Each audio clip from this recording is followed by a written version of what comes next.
Hey guys, Dan here. Hey, I've run into the same issue over the last 3 or 4 months that I never saw before until these newer import engines started coming out, and I want to show you what it is and how you can avoid it. So today I got a call from one of my snowblower customers, and he said he pulled the machine out of the shed, tried to start it, it just wouldn't start. So I picked it up, brought it over to the shop, and here it is. Let's take a listen to it.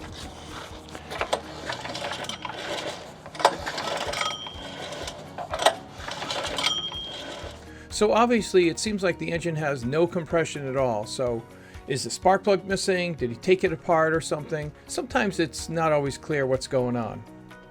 Usually with a snowblower, it's a fuel related issue. The fuel's gone stale, or the gas valve isn't on, or something's clogging the carburetor. However, in this situation, there's an actual mechanical issue, and that issue is that the exhaust valve is stuck in the open position. You can see the rocker arm is free floating and the push rod is laying there. The intake valve is working properly, but the exhaust valve is stuck and all of its components are just flopping around in there. So let's take it apart. Now we'll need to remove all the covers.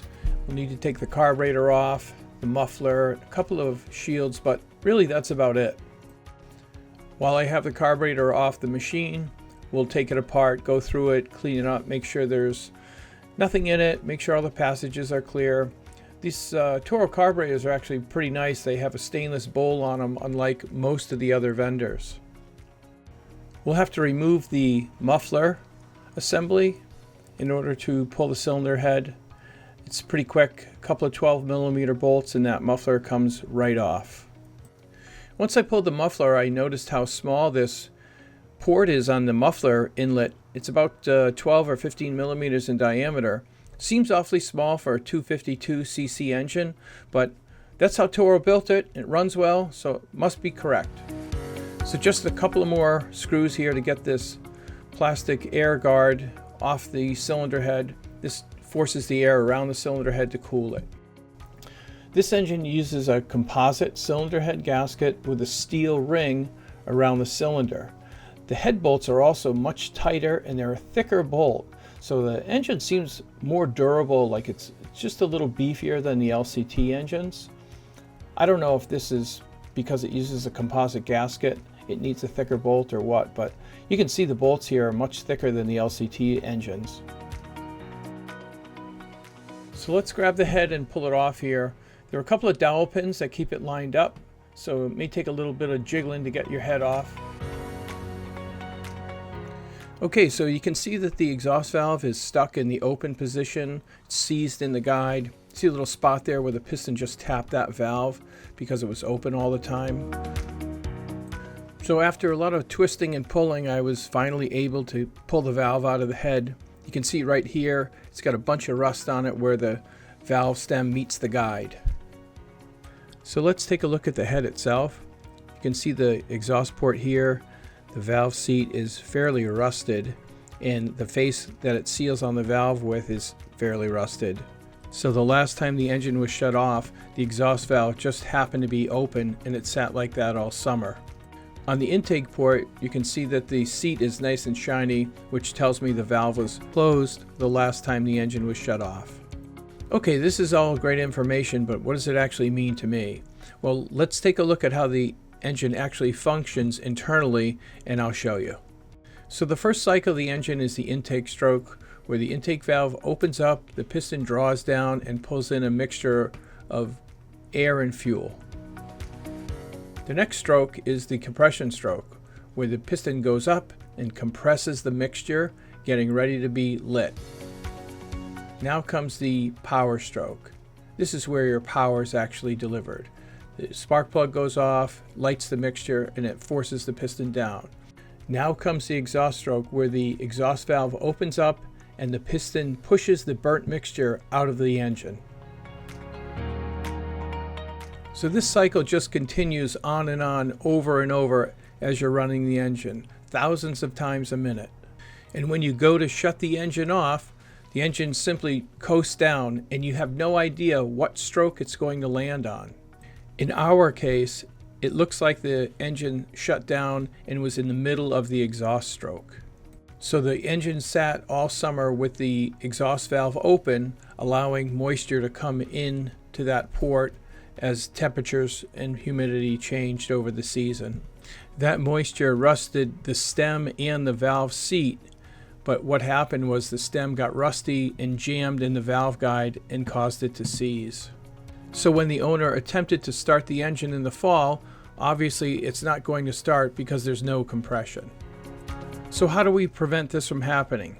Well, there's a couple of ways. One thing you could do is fog the engine before you put it away. Fogging the engine involves spraying a fogging oil inside the carburetor or inside the spark plug hole or both to try to get a coating of oil on everything that's internal to the engine to prevent it from rusting. In addition to fogging the engine, you could also store the engine on the compression stroke, which is a freebie. It doesn't cost you anything to do it. All you have to do is remember to do it. So once you shut your engine down, you simply grab the pull cord, slowly pull it out until you feel some resistance, and that's it. You're on the compression stroke. Both valves are closed. Now this is what it would look like on an actual machine. Make sure the machine is turned off. Go up, pull the cord out a few times, wait till the cord fights you right here, and you're on the compression stroke. Let's watch this again. Pull it out a few times, pull the cord out nice and easy with a couple of fingers, and once the machine fights you right there, you're on the compression stroke. It's that simple. So storing the engine on the compression stroke is a freebie. It's easy to do. If you can fog the engine as well, then you're pretty much guaranteed that you won't have this seize valve problem next season. So let's move on to finishing up this repair. So I've decided to replace the whole cylinder head because all of the parts are much more expensive than the head itself, instead of trying to repair the head and having it seize again. So here's the new Toro head. It looks great, everything's in order, so let's get ready to install it. This is the cylinder head gasket that goes with it. And I dropped it on the head and I noticed the steel ring around the cylinder is much larger than what's carved out on the head itself. So I just wanted to verify that it's the correct size gasket. So just give it a quick measure here to verify that the new gasket is the same diameter as the old gasket. And turns out it is, so just checking. So I've got the cylinder face on the engine all cleaned up, got the old gasket off. I'm going to move the pins over so you have an index and put the new head gasket on. We'll drop the cylinder head on here and install the head bolts, snug them up, and then we'll torque them up to spec. You can see I torqued it in several passes here just to bring it down evenly. Okay, now that the head is all torqued down, I'm installing the push rods back in the engine and just setting a rough clearance on the rockers. Make sure you check the push rods that they're straight because they do bend really easily, especially if you have a hung up valve. So let's set the lash. Okay, so here I've got my feeler gauge out and I've got it set to about 5/1000ths of an inch. And I'm just going to spin down this little adjuster, hang on to the tip, and then tighten it up with a 10mm. Now we'll get the intake, set that to 5 as well. And before we close up the valve cover, we'll put a little bit of oil on the rockers and springs and everything to prevent it from getting scored up before the engine starts. Okay, so we got our new gasket here, and let's get it installed on the engine. Get the cover on and snug it up.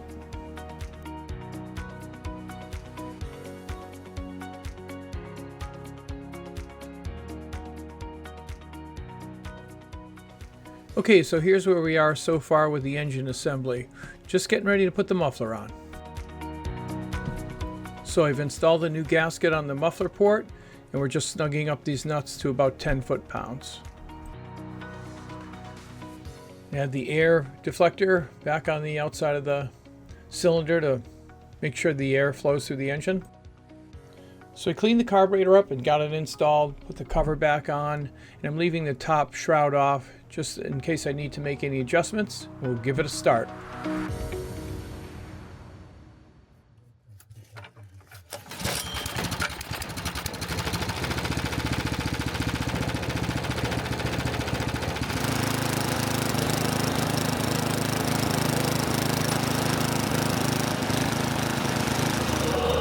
I hope you learned something new today. Thanks for watching.